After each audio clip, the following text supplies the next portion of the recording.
पुरुषों पर भारी पड़ने या हत्या करने वाले मामले में अब युवाओं की सोच बदलती जा रही है। लगातार युवा अब अलग तरीके से सोचने लगते हैं, शादी विवाह को लेकर अलग तरीके से सोच रहे हैं, किसी रिलेशनशिप में आने से पहले भी सोच रहे हैं कि आखिर कैसे ये आए। हमारे साथ आर्यन है, युवा है, क्योंकि आर्यन आप जिस एज में हैं, जिस तरीके से आप लोगों की एज जनरेशन बढ़ रही है, शादी करने के बारे में सोच रहे हैं कि नहीं अभी आप?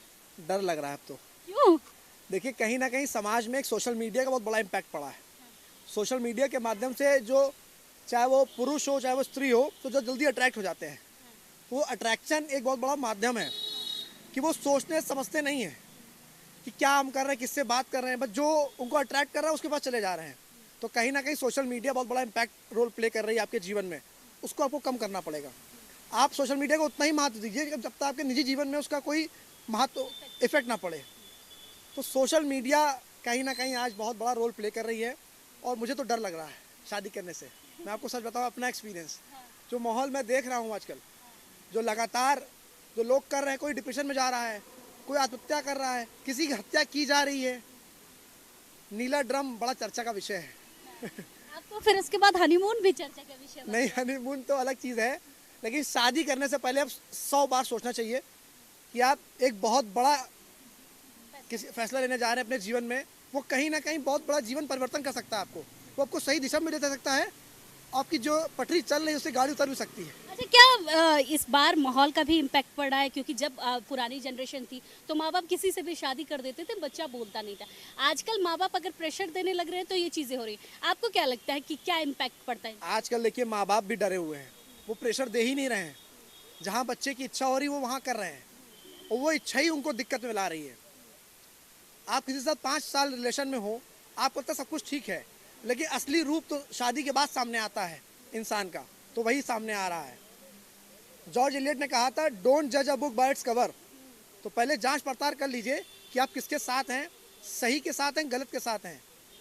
वो साथ निभाने वाला है कि 20 समुद्र में साथ छोड़ने वाला है। बिल्कुल, साथ निभाने वाला है कि बीच समुद्र में साथ छोड़ने वाला। आपका क्या कहना है? शादी कर रहे हैं, सोच रहे हैं किसी लड़की के साथ रिलेशन में आने से, या डर आपके भी मन में बसा हुआ है इस हत्या होने के बाद, लगातार ये सब सुनने के बाद? दीदी देखिए, डर की जो बात है, वो सोशल मीडिया, जैसे आर्यन जी ने कहा भी, सोशल मीडिया का बहुत बड़ा रोल है इस चीज़ में। कि सोशल मीडिया एक तरीके की, आप जिस तरीके को देखते हैं वही चीज़ आपके सामने बार बार आने लग जाती है। जिसको जैसे अभी हमारे सामने एक एयरप्लेन क्रैश हुआ, अनफॉर्चुनेट इवेंट हुआ, उसके बाद आप आसपास हमेशा आपके यही आएगा, क्या हो रहा है एयर इंडिया में, क्या हो रहा है। वैसे ये भी चीज़ है। इससे ऐसा नहीं कह सकते कि लड़कों के द्वारा लड़कों पर ही अत्याचार हुए हैं जिसकी वजह से ये मानसिकता आई। अगर हम औरतों के खिलाफ होते हुए अत्याचारों को देखेंगे तो ये उसके सामने बहुत कम है। उसके बाद भी औरतें इतने सालों से जी रही हैं, शादी कर रही हैं। पर पुरुषों के ऊपर 1-2 अत्याचार हुए हैं, कुछ चीज़ें हुई। शायद हम ये भी कह सकते हैं कि ये एक क्वालिटी और एक स्टेटस क्यों मेंटेन करने का तरीका है नेचर का, कि धीमे धीमे दोनों चीज़ कहीं ना कहीं बैलेंस होती है अपने आप को। और तो पुरुषों के खिलाफ हिंसा होते ही पुरुषों को अब ये सारी चीज़ दिख रही है, बेचारा बनाया जा रहा है। बेचारा बन रहे हैं, दर्द दिख रहा है, शादी से पहले भय हो रहा है औरतों को। ये मुझे लगता है पितृसत्ता का एक और पहलू है। जिस तरीके से अगर हम महिलाओं के ऊपर होते हुए अत्याचारों को देखें तो यूनिसेफ की रिपोर्ट है। यूनिसेफ की रिपोर्ट में हम देखें 8 में से हर एक महिला 18 साल होने से पहले सेक्सुअल असॉल्ट का शिकार हो चुकी होती है।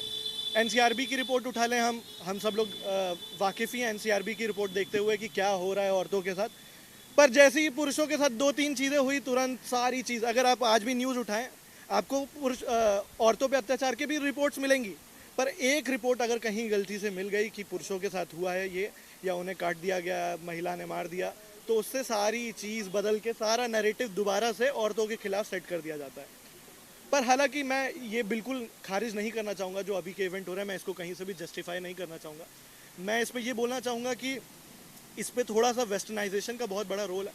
और जिस तरीके से वेस्टर्नाइजेशन की पहलू यहाँ पर आते जा रहे हैं, बढ़ते जा रहे हैं, लोगों का प्रवृत्ति साथ रहने की नहीं रह रही है। धीमे धीमे हम, जैसे पहले बोला जाता था कि हम लोग वैंडरिंग पीपल है। वैंडरिंग मतलब हम एक जगह पे रुकते नहीं हैं, स्थिर नहीं रहते हैं, फैमिली की तरह नहीं रखते हैं। अगर आप सेपियंस किताब को पढ़ेंगे उसमें भी यही है कि इंसान साथ रहने के लिए नहीं बने थे, उनको इंस्टीट्यूशंस बनाए गए, मैरिज एज ए इंस्टीट्यूशन।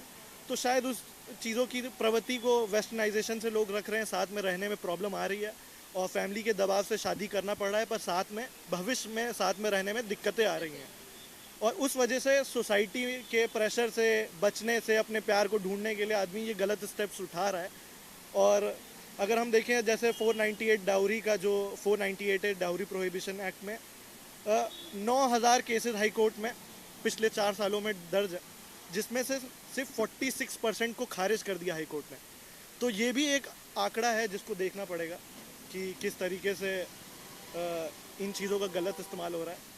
तो युवाओं की सोच बदलती जा रही है जिस तरीके से अब लगातार इस तरीके के केस सामने आ रहे हैं, कहीं डर है तो कहीं